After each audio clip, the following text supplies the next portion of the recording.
बोलते हैं development stage. ठीक है, तो उस स्टेज के दौरान बहुत सारे मसले मसाइल आ रहे होते हैं, कोड में गलतियां आ रही होती हैं, समटाइम कुछ लॉजिकली आप गलत कोड कर रहे होते हो, समटाइम जो सा है आप लॉजिकली ठीक कर रहे होते हो लेकिन सिंटैक्स गलत कर रहे होते हो। ठीक है, उसको बोलते हैं डेवलपमेंट स्टेज के एरर्स। उन एरर्स को रिमूव करने का मतलब है डीबग करना। So debugging means removing the errors that are encountered at the development stage। ठीक है, those errors can be debugged। एक दफा कोर्स आपने कोड पूरा बना लिया, बनाने के बाद भी आप उसके एरर्स रिमूव कर सकते हो और ड्यूरिंग डेवलपमेंट भी आप उसको रिमूव कर सकते हैं। ठीक है, जो इंटरप्रेटर और जो कंपाइलर हैं, these are two different type of language translators. जब हम प्रोग्राम की बात करते हैं, computer program it can be written in two different languages. One is high level language and one was low level language. And in high level language requires no knowledge of the computer hardware, it just focus on the logic, while low level language involves machine code and assembly code। इसमें दो different codes आते हैं, एक आता है machine code, एक आता है assembly language। एक आता है machine code और दूसरा आता है असेंबली लैंग्वेज। मशीन कोड क्या है? वंस एंड जीरोस की programming, ones and zeros programming. ये तो कोई भी इस्तेमाल नहीं करता। ठीक है, बिकॉज ये तो बहुत ही in depth knowledge of the machine and its instructions that must be written in ones and zeros। it consumes time। in fact आप एक इंस्ट्रक्शन को ones and zeros में लिखेंगे, वक्त बर्बाद करेगा ये आपका। और उसमें अगर कोई मसला मसाइल आ जाते हैं तो ट्रेस करना तो यूं समझ लें नियरली इम्पॉसिबल या इट्स वेरी अनोइंग। ठीक है, तो what's the need to just get into this machine code? Why not to make hardware very fast so that it translates very quickly rather than focusing on this. जितना time आप इधर जाया करते हैं उतना ही टाइम आप दिमाग लगाएं, हार्डवेयर बनाएं, ताकि हमेशा के लिए दुनिया के लिए आसानी हो जाए। फिर समझ रहे हैं कि नहीं? So then assembly language was developed। it involved what? short mnemonics इसके अंदर थे। ठीक है, इसमें mnemonics इस्तेमाल हुए थे, शॉर्ट कोड्स इस्तेमाल हुए थे, एज इंस्ट्रक्शन सेट्स इस्तेमाल हुई थी। हर कंप्यूटर को जो टास्क दिया गया था वो किस तरह से दिया गया था? एज एन इंस्ट्रक्शन दिया गया था। तो इट मींस देयर आर आप रिकॉर्ड कर रहे हैं ना? It means there are given number of instructions that can be given. Everyone listening कि नहीं? Is everyone listening? इसका मतलब है कि कंप्यूटर को जो आप नंबर ऑफ टास्क दे सकते हैं वो है limited. You cannot tell computer whatever comes in your mind and just tell the computer to do it, it will do। No, ऐसा नहीं होता। इसका मतलब है कि कंप्यूटर ने कुछ गिवन नंबर ऑफ टास्क जो है कंप्यूटर परफॉर्म कर सकता है। आपने उन टास्कों में से कुछ टास्क को राइट लेफ्ट करके ऑर्गेनाइज करके तो आपने उसको एक टास्क बताना है। जैसे नहीं, आपको इंग्लिश में अल्फाबेट सिखाए गए थे ए से लेकर जेड तक, ऐसा ही था ना कि नहीं? आपने डिफरेंट अल्फाबेट्स को जोड़ा तो वर्ड्स बन गए थे, मर्जी से जोड़ा ना आपने। इसी तरह मुख्तलिफ वर्ड्स को जोड़ा, वो करके ऑर्गेनाइज करके तो आपने सेंटेंस बनाया। अब सेंटेंसेस को जोड़ा तो आप एक पूरा पैराग्राफ जोड़े, बड़ा एक पूरा डॉक्यूमेंट बनाते हैं। तो इसका मतलब है अगर मैं आपको एक टॉपिक देता हूँ लिखने के लिए, हर बंदा एक अपने मुख्तलिफ तरीके से लिखेगा या सेम लिखेगा? बताएं, आपके वर्ड्स डिफरेंट होंगे कि नहीं होंगे? कंप्यूटर में भी ऐसा ही होता है कि कंप्यूटर में बेसिकली क्या कहते हैं कि उनको तमाम इंस्ट्रक्शंस बता दी जाती हैं। These are those instructions which computer can perform. Other than that, computer can perform nothing। मेरी बात समझ आ रही है कि नहीं? ये वो इंस्ट्रक्शंस हैं, ये वो इंस्ट्रक्शंस का फॉर्मेट है, इस तरह से इनको लिखा जाएगा। इसके अलावा गलत करके लिखेंगे कंप्यूटर नहीं सुन सकेगा, समझ नहीं सकेगा। क्यों? It's a dummy machine which understands only those things which it already knows। सिर्फ उनको करता है। Now it depends on the programmer how you organize those instructions, make a logic and try to make it little simpler so that it can perform it। समझ रहे हैं मेरी बात के नहीं? So वो assembly language के अंदर लॉजिक्स एक प्रोग्रामर पे डिपेंड करते हैं। Good programmer always produces the best logic। A bad programmer may solve the problem but the logic might be not that good। समझ आ रही है बात की नहीं? So it all depends on the understanding कि कितनी deeply एक बच्चा उसको सुन रहा होता है। Naturally then he becomes a good programmer। अगर वो नहीं सुन पाता, he'll perform the task but he'll not be the good programmer। And in computer science, the whole game is for initially to understand the logic and then to implement it using the best possible solution। In computer programming फिर end में क्या आता है कि जी best कौन से वाला है, उसकी फिर गुड्डी चढ़ी हुई होती है। तो इसका मतलब यह है कि जो बंदा ज्यादा तवज्जो से सुन रहा होता है, पार्टिसिपेट करता है प्रोग्रामिंग की क्लासेस के अंदर, he is a good programmer, he becomes a good programmer because ये आपकी डेवलपमेंट स्टेज चल रही है, आप डेवलप हो रहे हैं, no one is pre learned. ये मैथ्स का वो टॉपिक नहीं है, मैथ्स की चीजें नहीं है कि जो आप क्लास 1 से पढ़ते हुए आ रहे हैं। Programming will be something that will be studied for the first time, so you need to participate, you need to understand, you need to get into the class कि क्या चल रहा है, so that you know everything that is going to be asked from you, ठीक है। So assembly language में instruction sets होते हैं, इनका एक पर्टिकुलर फॉर्मेट होता है, उसको फॉलो किया जाता है। एएस में पढ़ेंगे, ओ लेवल्स में नहीं पढ़ेंगे। I will just give you a glimpse of what assembly language look like, ठीक है। And then okay, this involves mnemonics and instruction sets. Mnemonics means those short codes. I told you the short codes, right? जिस तरह हम लोगों ने उस दिन एक इंस्ट्रक्शंस लिखी थी, अब उन इंस्ट्रक्शंस को अगर देखा जाए एक सेकेंड, एक मैंने इंस्ट्रक्शन लिखी थी आपके सामने, अगर तो वो है तो फॉर एग्जाम्पल, मिसाल के तौर पे load the address from the first, फिर क्या था, add second and then store sum. Now what are the instruction set? This whole is known as the format of an instruction. This is a mnemonic. Mnemonic means the short code which carries a meaning. This is a mnemonic. This is a mnemonic which carries a short meaning. Understand? इसकी कोई ना कोई मतलब है. LDA मतलब load करना. LD means load करना. A means address. कहां से? जो जिस एड्रेस का नाम क्या रखा हुआ था, फर्स्ट रखा हुआ था. इट मींस दैट कि you must know the main memory which looks like this one, right? Main memory ऐसी दिखाते होते हैं ना हम लोग के, नहीं ऐसी दिखाते हैं बच्चों के, नहीं. ओके, यहां पे क्या होते हैं, एड्रेसेस, और यहां पे क्या होते हैं, कंटेंट्स होते हैं. अब एड्रेसेस में यहां पे क्या होता है, 0 1 2 3 और ये चलता जाता है ना नीचे. बाइनरी में होते हैं ये भी, और ये भी बाइनरी के अंदर स्टोर हुआ होता है. हमें दिखाया जाता है इसको हेक्साडेसिमल्स की शक्ल में, और इसको जो भी कंटेंट्स हो उसकी शक्ल में. कंप्यूटर तो 1s and 0s ही रखता है, ये बात आप लोग मानते हैं. ठीक होगी बात कि नहीं? अब इसने किसी एक मेमोरी लोकेशन का नाम क्या, नाम इसका क्या रख दिया आपकी आसानी के लिए. इसका नाम निकनेम्स नहीं होते, जैसे कई लोगों के गाड़ियों के नंबर होते हैं ना, तो उन्होंने लिखा होता है कि गुज्जर 1, किसी ने लिखा होता चौधरी 1, है ना. मलक हाउस लिखा होता है ना, हाउस का नाम मलक हाउस तो नहीं है, उसका तो नाम होगा मिसाल के तौर पर हाउस नंबर 1 2 3, स्ट्रीट नंबर 1, क्या नहीं, फेज 2, फलाना फलाना आगे. Are you getting my point के नहीं? ये तो लोगों ने शॉर्ट नेम्स रखे होते हैं सो दैट इजीली जरा पहचानी जा सके वो. इसी तरह से हम लोग मेमोरी के जो जगह हैं इनके बजाय, मैं तो यहाँ पे ये भी लिख सकता था LDA 0 1 भी लिख सकता था, 1 भी लिख सकता था, तो वो डायरेक्टली एड्रेस नंबर 1 पे जाता. यहां पे मैंने इसका नाम क्या रख दिया, गुजर 1 रख दिया. Are you getting my point कि नहीं? देखा है ना लोगों ने गाड़ियों के नंबर प्लेट पे क्या लिखा होता है, शॉर्ट कोड्स लिखे होते हैं, that belongs to that person, है कि नहीं? एक्नॉलेज करें. इसी तरह उसने कोई और मेमोरी लोकेशन थी, उसका नाम उसने क्या रख लिया, सेकंड रख. आसानी, देखिए हम प्रोग्रामिंग कर रहे हैं, हम कोई गाड़ियां नहीं चला रहे. वो एक मिसाल दी थी आप लोगों को, मैंने देखा होगा आप लोगों ने, लोगों ने अपने शॉर्ट कोड्स रखे होते हैं चीजों के, ठीक है ना. Nicknames, in other words you can say that. So first is a nickname for memory address from where my data 3 will be fetched. You can not directly get into the data at this moment.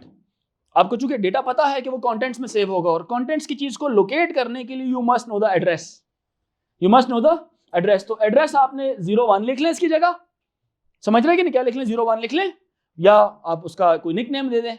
क्या दे दें, nickname दे दें. समझ रहे हो मेरी बात की नहीं समझ रहे? आप लोग कहीं खोए हुए हैं मुझे लगता है, लड़कियों इधर ही है कि नहीं. इसी तरह हमने किसी और मेमोरी लोकेशन का नाम रख दिया, कितना, सेकंड रख दिया. यहां पे 15 कंटेंट्स में पड़ा हुआ है, और यहां पे कंटेंट्स में क्या पड़ा हुआ है, 3 पड़ा हुआ है. अब ये लॉजिकली क्या परफॉर्म कर रहा है, अक्यूमुलेटर में सबसे पहले क्या चीज स्टोर हो जाएगी, 3 आ जाएगा. फिर 3 के अंदर सेकंड ऐड होगा. अब सेकंड एक एड्रेस था, इस सेकंड के अंदर जाएगा, देखिए भाई सेकंड तुम्हारे पास क्या चीज पड़ी है. सेकंड बोलेगा भाई मैं तो सेकंड नहीं हूं, मेरा एड्रेस 3 है, 3 पे जाओ, 3 पे जाओ. ये 3 पे जाएगा, बोलेगा कंटेंट्स तुम्हारे क्या है, बोलेगा 15 है. कहता अच्छा चलो आ जाओ. यहां पे क्या लिखा हुआ है, ADD. What is this, ADD? ALU के बारे में सुना हुआ है कि नहीं सुना हुआ? Arithmetic logic unit. Arithmetics perform करता है ना, प्लस माइनस मल्टीप्लाई डिवाइड करता है कि नहीं करता. तो ये ऐड क्या करेगा, इसके अंदर ALU क्या करेगा. कंप्यूटर ने जैसे देखा ना कि ऐड का काम है, यहां पे PC, MAR, MDR, CIR। Remember, CIR के अंदर डिकोडेड चीज होती है कि नहीं होती? तो ये ADD को डिकोड किया जाएगा। किसको डिकोड किया जाएगा? अब कंप्यूटर को समझ आ जाएगी कि भाई ADD का मतलब क्या था कि प्लस करना है, प्लस करना है, और उसको कहानी सारी पता है कि प्लस किस में करना है, एक्यूमुलेटर के कंटेंट्स में प्लस करना है। किस में प्लस करना है? एक्यूमुलेटर के कंटेंट्स में प्लस करना है। अब एक्यूमुलेटर के अंदर पड़ा हुआ था 3, इसने उठाया वहां से सेकंड में पड़ा हुआ था 15, 3 और 15 को ALU ने ऐड किया, 3 और 15 को ALU ने ऐड किया। अब ALU के पास आंसर पड़ा हुआ है, कितना आंसर आया था? 18। वो 18 किधर आके सेव कर लिया जाएगा? एक्यूमुलेटर में। किधर स्टोर कर लिया जाएगा? एक्यूमुलेटर में। अभी आंसर कैलकुलेटर की फ्रंट आपकी स्क्रीन के ऊपर या डिस्प्ले पे नहीं आया, एक्यूमुलेटर के पास कहानी पहुंची हुई है। ये इंस्ट्रक्शन भी सॉल्व होगी, ये भी होगी। अब स्क्रीन पर कब आएगी या मेमोरी में कब जाके स्टोर होगी? स्क्रीन पर नहीं, मेमोरी में कब स्टोर होगी? मेमोरी को नहीं पता, मेमोरी को नहीं पता कि आंसर क्या आया है। किसको पता आंसर के बारे में? एक्यूमुलेटर को। Accumulator is part of processor, not part of memory. याद रखिएगा, जितने भी रजिस्टर्स होते हैं ये किसका हिस्सा होते हैं? प्रोसेसर का, ताकि काम जल्दी जल्दी हो रहा हो। यस और नो? ठीक है। रजिस्टर्स किसके अंदर होते हैं? प्रोसेसर के अंदर होते हैं। किसके अंदर होते हैं? प्रोसेसर के अंदर। और ये सारे काम कंट्रोल यूनिट कंट्रोल सिग्नल्स भेज रहा होता है साथ साथ कि तुम बताओ, अच्छा बताओ, अच्छा बताओ, फेच कराओ, स्टोर कराओ, डिकोड कराओ, ये कराओ, वो कराओ। सारे काम कंट्रोल यूनिट कर रहा होता है। ALU को भी उसी ने बताया था भाईजान, ADD मींस अपना एडर वाला सर्किट आगे करो जरा। I am going to give you something that is 15. Add it into the contents of accumulator. Both things will be added. Answer will be 18. Accumulator से हो जाएगा। उसके बाद क्या होगा? स्टोर होगा किसके अंदर? सम के अंदर। Are you getting my point के नहीं? अब सम मेमोरी में किसी भी जगह का नाम क्या होगा? सम होगा। मिसाल के तौर पे वैसे जनरली हम ये कह देते हैं, लेट्स से ये वाली है या ये 4 था, 4 के अंदर क्या चीज पड़ी हुई है? सम। तो यहां पे आके इसका आंसर आफ्टर दिस इंस्ट्रक्शन क्या हो जाएगा? सेव हो जाएगा। अगर मैं नीचे लिख दूं ना, मिसाल के तौर पे आउट लिख दूं और इसको मैं ना लिखूं या, तो वो मुझे आउटपुट भी कर देगा, डिस्प्ले भी कर देगा। फॉर एग्जांपल कि भाई तुम्हारा आंसर कितना था? 18 था। On the screen it will tell me the answer that is 18। Clear हो रही है मेरी बात की नहीं? सवाल पूछो बेटा। कौन सा वाला? ये जनरल नाम दिया है, इट्स नॉट नेसेसरी कि ये रैंडम होते हैं। कॉन्टिगुअस भी हो सकते हैं, रैंडम भी हो सकते हैं। जो मेमोरी में अवेलेबल जगह उसको मिली, फॉरन से उसका नाम रख दिया सेकंड। समझ आ रही है कि नहीं? डन होगी मेरी बात की नहीं? सो ये जो निकनेम्स है ना बच्चों, कंप्यूटर में इन निकनेम्स को प्रोग्रामिंग की दुनिया में कहा जाता है क्या? क्या कहा जाता है? नहीं, फर्स्ट सेकंड थर्ड, ये तो मेरी मर्जी के है ना। जो कंप्यूटर की मर्जी के होते हैं ये न्यूमोनिक्स होते हैं। कंप्यूटर की जो मर्जी के होते हैं ये न्यूमोनिक्स होते हैं। LDA, LDD, MUL, STO, SUB। Are you getting my point के नहीं? INC increment, DEC decrement, input के लिए, आउटपुट के लिए, STO स्टोर के लिए, STP स्टॉप के लिए, एक्सेट्रा एक्सेट्रा। क्लियर हुई मेरी बात के नहीं? These are known as those operational codes। क्या कहा जाता है इनको? ऑपरेशनल कोड्स, कि कौन सा वाला ऑपरेशन परफॉर्म करना है। समझ आ रही है? अब यही चीज इसमें कितनी इंस्ट्रक्शंस है? 1, 2 और 3। 1, 2 और 3। अब इसका मतलब यह है कि आपको एक एक इंस्ट्रक्शन भी पता होनी चाहिए, उसका फॉर्मेट भी पता होना चाहिए। समझ आ रही है कि नहीं आ रही? फॉर्मेट भी पता होना चाहिए और मेमोरी की भी नॉलेज आपके पास होनी चाहिए। किसकी नॉलेज? मेमोरी की भी नॉलेज आपके पास होनी चाहिए। हार्डवेयर के अंदर you need no knowledge of the main memory और the hardware, you just need to focus on the logic. समझ रहे मेरी बात के नहीं? आपको किस पर फोकस करना होता है? लॉजिक के ऊपर फोकस करना होता है। ठीक है? मतलब क्या? Focus on problem and logic, and it requires no knowledge of hardware. Requires no knowledge of hardware. बात में closer to human understanding. High level language is closer to human understanding. Maths related इसमें symbols इस्तेमाल हो रहे होते हैं। Maths related symbols इस्तेमाल हो रहे होते हैं। जैसे यहां पे इंस्ट्रक्शन लिखी जाएगी, sum is equals to first num plus second num. First num still, देखिए मेरी बात सुने, since high level language is closer to human, it will require more detailed translation। Computer को समझाने के लिए it will require more detailed translation। it is relatively close to computer's own understanding. So it will also require translation, but not that tricky, not that time consuming translation. It will be translated quicker as compared to high level language translation, because high level language hardware से और दूर हो जाती है और ज्यादा human के करीब चली जाती है, तो उसकी ट्रांसलेशन के बहुत सारे मरहले हैं, बहुत सारे स्टेप्स होते हैं मशीन कोड तक पहुंचने के लिए। मेरी बात समझ रहे हैं कि नहीं? इसके मरहले कम होते हैं, 1 या 2 स्टेप्स होंगे, ट्रांसलेट हो जाएगी मशीन कोड में, चीज सॉल्व। यानी ये फायदेमंद है। प्रोसेसिंग टाइम इसमें कम लगता है, ट्रांसलेशन डिले कम लगता है। मेरी बात समझ आ रही? ये जल्दी ट्रांसलेट हो जाती है, मोर क्लोजर टू मशीन है ये। दैट इज वाई जो रोबोटिक्स हैं, बच्चों बात सुनिएगा जरा, जो रोबोटिक्स हैं, रोबोट्स हैं, या जो कि मशीन के साथ ज्यादा काम परफॉर्म करना है, जो आर्टिफिशियल इंटेलिजेंस हो गई, या उसको भी चलें छोड़ें, जो रोबोटिक्स वाली मिसालें हैं, वो सारी रोबोटिक्स की प्रोग्रामिंग होती है लो लेवल लैंग्वेज के अंदर, because robot they need to perceive the values, process them and then take a decision. अगर ये हाई लेवल लैंग्वेज के अंदर होता, समझ रहे मेरी बात के नहीं? सो वो हाई लेवल लैंग्वेज के अंदर ट्रांसलेशन का थोड़ा डिले आ रहा होता। मेरी बात समझ आ रही है कि नहीं? तो रोबोट को रिस्पॉन्स देने में थोड़ा सा वक्त लगता, थोड़ा लेट रिस्पॉन्स देता। मेरी बात समझ आ रही है कि नहीं?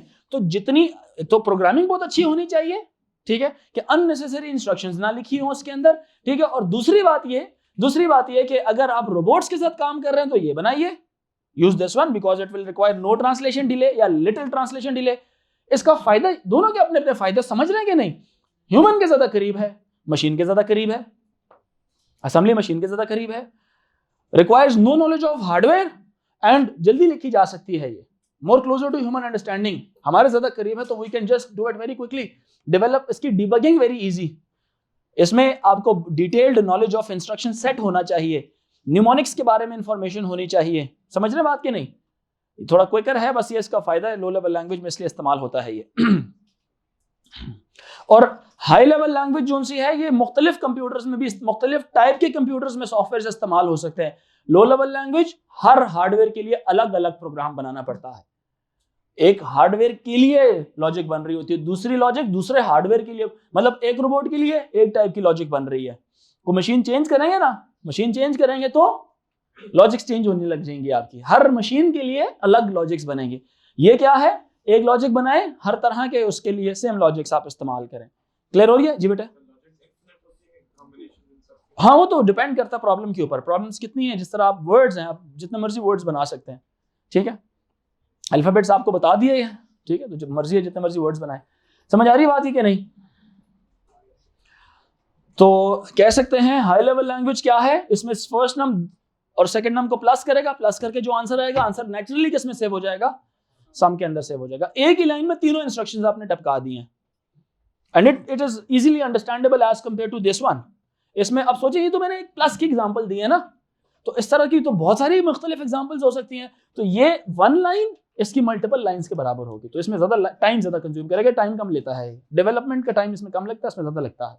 It is easier to understand, it is a little difficult. So everyone, जिसको मैथ्स भी आती है तो पार्शियली तो ये समझ ही जाएगा कि नहीं, जिसको मैथ्स आती है थोड़ा बहुत वो इसको क्या कर लेगा, समझ जाएगा। इसको समझने के लिए उसको थोड़ा वक्त लगेगा, इसको डिटेल नॉलेज चाहिए उसको, क्या यार ये एलडीए क्या चीज है, इस तरह की मुख्तलिफ न्यूमोनिक्स लिखूंगा उसके सामने तो मुश्किल हो जाएगी उसके लिए। बट यहाँ पे फर्स्ट नम एंड सेकेंड नम ये हमारी जिंदगी के, हमारे लिए आसानी, इनको वेरिएबल्स कहते हैं, समझ रहे मेरी बात की नहीं? सो यहां पे हाई लेवल लैंग्वेज के अंदर और भी क्या आसानी होती है, easy to trace errors, easy to trace errors, चूंकि ये हमारी अंडरस्टैंडिंग के करीब है, क्योंकि लड़कियों ये हमारी अंडरस्टैंडिंग के करीब है, कोई एरर आएगा तो जल्दी समझ आ जाएगी। इसमें नॉलेज चाहिए बड़ी डिटेल्ड, समझ आ रही कि नहीं आ रही? ये easy to trace errors, easy to understand. और क्या है इसका, easy to understand because close to human understanding, because कहां लिखूं, because close to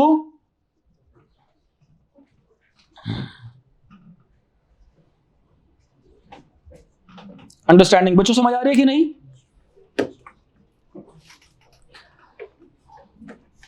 high level language can be debug at the development stage, इसको डेवलपमेंट की स्टेज के दौरान आप इसको डीबग कर सकते हैं, ठीक है।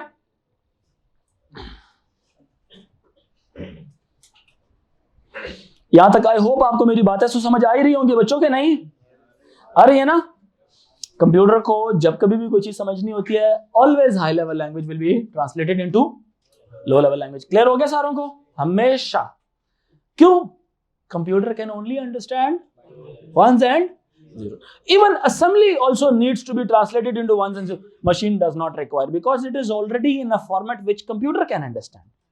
Maybe machine को भी required करना हो, मतलब ट्रांसलेशन इसके लिए भी रिक्वायर्ड हो, बट यूं समझे एक स्टेप होता है ना, एक स्टेज, मुझे लगता है आधा स्टेज इसको चाहिए होगा।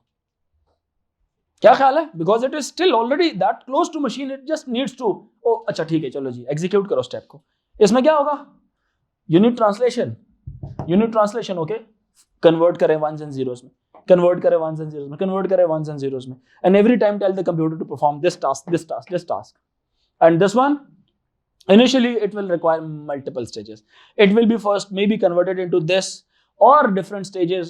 मुख्तलिफ सॉफ्टवेयर्स की जरूरत पड़ेगी इसमें, those library routines की जरूरत पड़ेगी। समझ आ रही है कि नहीं आ रही? उनको शामिल करना पड़ेगा कि यार समझो इसको, इसका मतलब क्या था। वो पूरी सारे मिलके ना, सॉफ्टवेयर्स मिलके फिर इसकी ट्रांसलेशन करेंगे, और इसकी जब ट्रांसलेशन फाइनल हो जाएगी then it will be executed. So software development, it is done in this language, high level language software development. Machine interaction is done in low level, because software development these days is a very technical thing. Clear हो रही है मेरी बात? It's a technical thing, तो इसलिए इसमें थोड़ा मुश्किल हो जाता है, डेवलपर के लिए मुश्किल हो जाता है। तो why the developer will take a risk of completing a task in 1 year if it can be done in 1 month? 11 months में कोई और काम क्यों ना करे? क्यों जी? समझ आ रही है बात कि नहीं आ रही? It requires this much of time. एक चीज अब साल में एग्जीक्यूट होती है, बन सकती है, ठीक है, हाई लेवल लैंग्वेज 1 महीने में बना देगी वो चीज। अब मशीन को थोड़ा तेज कर लेना, क्या ख्याल है? मेरी बात समझ रहे हैं कि नहीं? अब मशीन को क्या कर लें? तेज कर लें, बात तो उधर ही पहुंच जाएगी फिर, ठीक है। बट रोबोट की जहां तक ताल्लुक आता है, जिस मिसाल के तौर पे ऑब्स्टिकल अवॉइडर रोबोट है, अब रोबोट आगे आगे जा रहा है, ठीक है, जा रहा है आगे, ऑब्स्टिकल नहीं आ रहा। अब जब तक वो आगे जाएगा और ऑब्स्टिकल आएगा, प्रोसेस करेगा कि जी रुकना है, रुकने से पहले टक्कर मार देगा उसको, रुकने से पहले टक्कर। तो ये चीज जो है ना हमारे लिए एक्सेप्टेबल नहीं है। क्या ख्याल है? कोई एंटी टेररिस्ट आपने कोई रोबोट बनाया है कि जैसे देखे फलानी टेरिटरी में कोई बंदा आ गया उसको भड़का दे, जब तक वो फैसला लेगा कि मैंने ये बंदा किधर है, बंदे ने उसको भड़का देना है। तो मतलब क्या है? रिस्पॉन्स टाइम क्या होना चाहिए? बहुत क्विक होना चाहिए। Are you getting my point? के नहीं समझ आई? So low level language, you know, it refers to machine code and assembly code. Any confusion? There are a lot of these mnemonics that are used in assembly code, and every mnemonic needs a translation.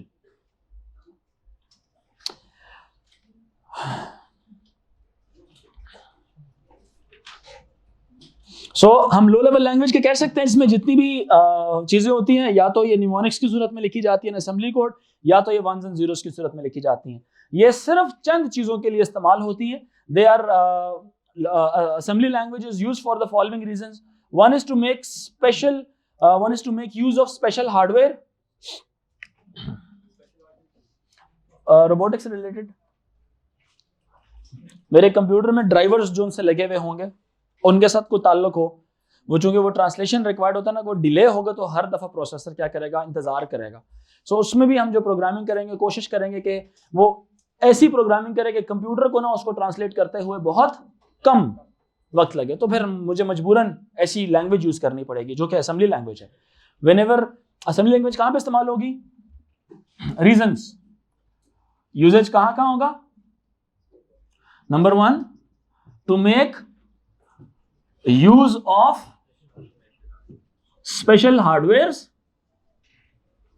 To make use of special hardwares. Robots मिसाल के तौर पे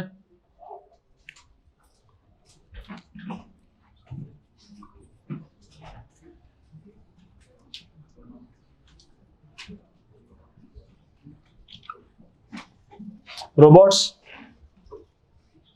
to make use of special hardwares. Second है to make use of special machine dependent instructions, कुछ instructions इस तरह, कुछ machine इस तरह की होती है वो हाई लेवल समझती नहीं है, वो सिर्फ लो लेवल समझती है, ठीक है। To make use of special machine dependent instructions, use of special machine dependent instructions. मैं ये चीज मिटा देता हूं।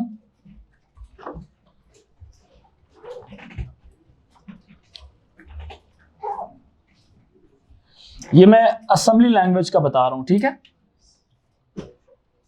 Number 3, to write program that do not take too much of the primary memory, to write program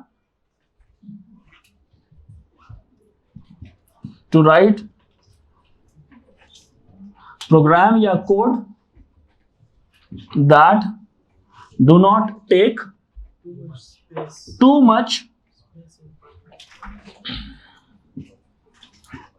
space in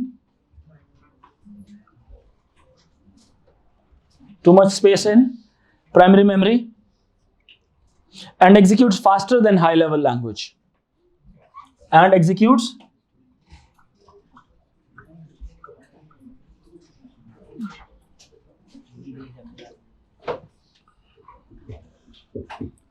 faster than high level language। Clear हुई मेरी बात कि नहीं?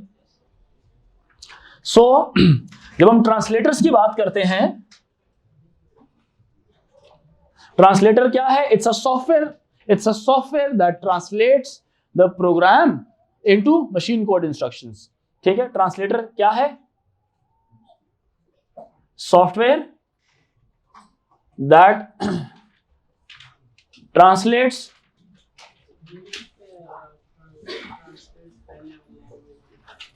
कंप्यूटर प्रोग्राम, मैंने जनरलाइज कर दिया उसको, ठीक है। Translates computer program into object code और मशीन कोड, ऑब्जेक्ट कोड या मशीन कोड। बात समझ आ रही है कि नहीं?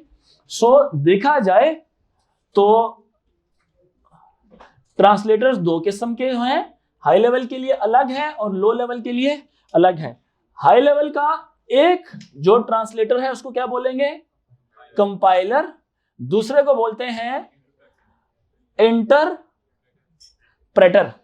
एक को बोला जाता है कंपाइलर, दूसरे को बोला जाता है इंटरप्रेटर। इसी तरह जो लो लेवल लैंग्वेज है उसमें चूंकि मशीन कोड तो है ही नहीं, है ही कौन सी वाली? Assembly language. तो कौन सी वाली होगी? असेंबलर। कौन सी वाली है? असेंबलर है, ठीक है जी। ये दो कैटेगरीज हैं, हर सॉफ्टवेयर मुख्तलिफ कैटेगरी से बिलोंग करता है, दोनों में डिफरेंसेस एंड सिमिलरिटीज भी पढ़ाऊंगा भी मैं। जी बेटा, a software that translates computer program into object code. High level से लो लेवल में नहीं जाता हमेशा, समटाइम असेंबलर खुद भी तो क्या है? लो लेवल है, तो लो लेवल से तो फिर दोबारा मशीन कोड में ही जाता है कि नहीं? तो लो लेवल से लो लेवल में जा रहा है, तो वो जुमला थोड़ा क्या हो जाएगा? गलत हो जाएगा। तो मैंने सोच के ही ये बात लिखी थी, ट्रांसलेटर एक software that translates computer program. अब कंप्यूटर प्रोग्राम आपको पता है दोनों हो सकते हैं, लो लेवल लैंग्वेज का भी हो सकता है और हाई लेवल का भी हो सकता है। अल्फाज का चुनाव थोड़ा सा इंपॉर्टेंट होता है ना, क्योंकि उससे एग्जामिनर को या वो जो आपका आर्गुमेंट सुनने वाला या जो देखने वाला है या पढ़ने वाला, उसको आइडिया हो जाता है कि क्या आपको ये बात आती भी है या नहीं आती। Are you getting my point? आपके अल्फाज का चुनाव थोड़ा बेहतर होना चाहिए। अब अगर आपको पता है और आप अल्फाज गलत लिखाते हैं तो एग्जामिनर जो कि आपको नहीं जानता उसको कैसे पता चलेगा कि whether you know the concept और नॉट? पॉइंट है ना कि नहीं? सो आपने अपना पॉइंट उसको समझाने के लिए आपका अल्फाज का चुनाव बेहतरीन होना चाहिए। क्या ख्याल है जी बच्चे?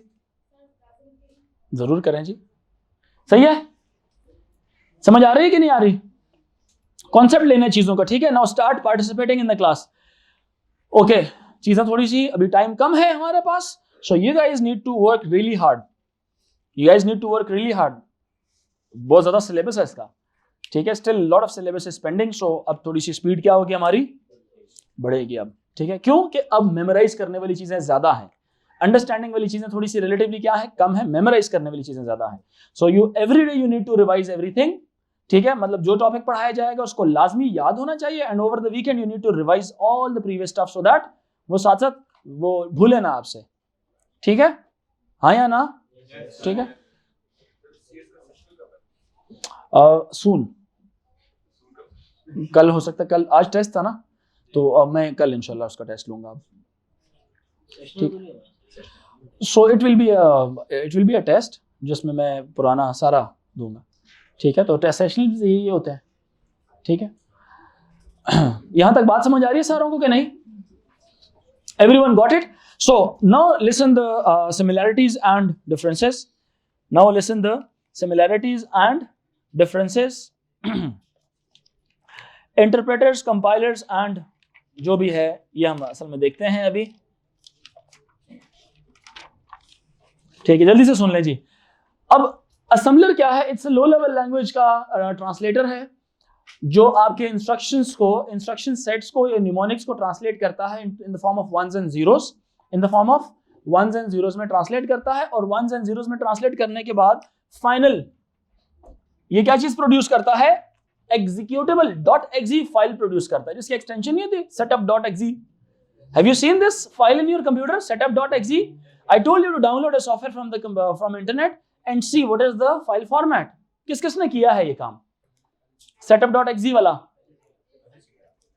तो setup.exe जो सी ना .exe वो एग्जीक्यूटेबल फाइल होती है। It is something that only is understandable by the processor, ठीक है। असेंबलर क्या करता है? Translates assembly language into machine code, produces executable file at the end of the program. समझ रहे हैं कि नहीं? Produces executable file at the end of the program. If there is an error, executable file will not be produced. Initially, all errors must be what? Removed. All errors are removed. Everything is fine. Then exe file will be produced. ठीक है? Produces executable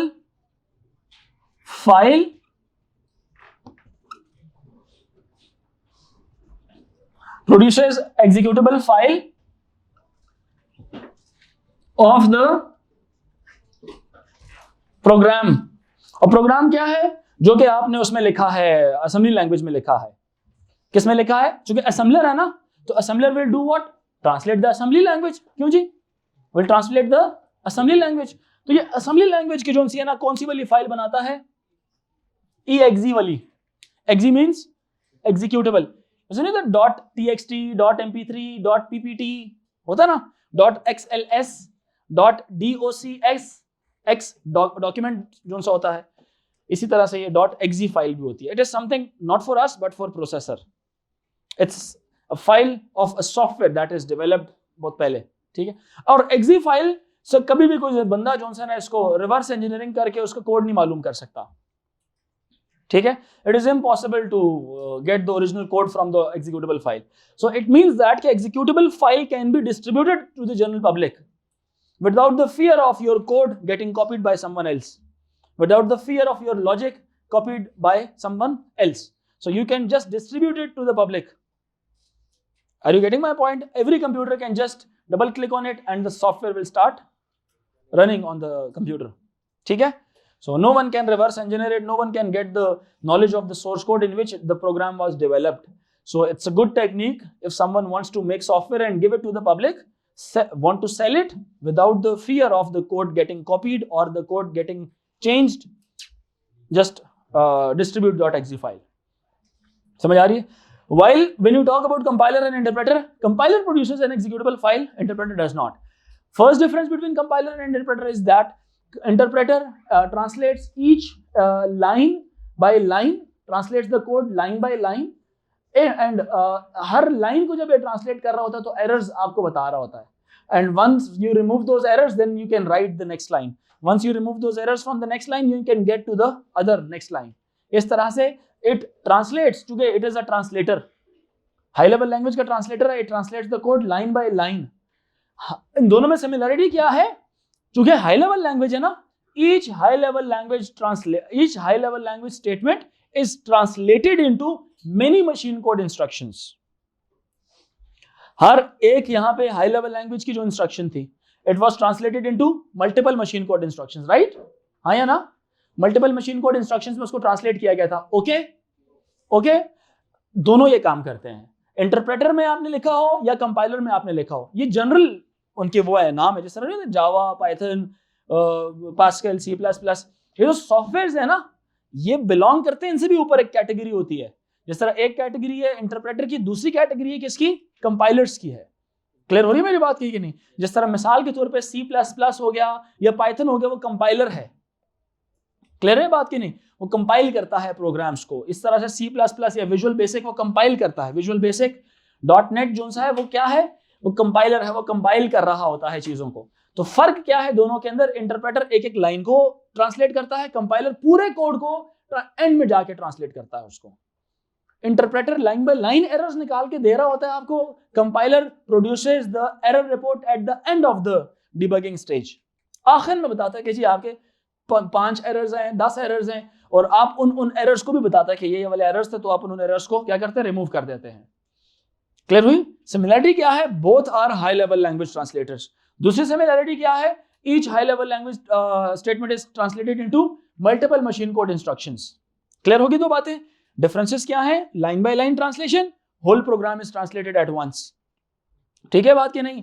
इसमें क्या काम है? Debugging is easier, उसमें faster.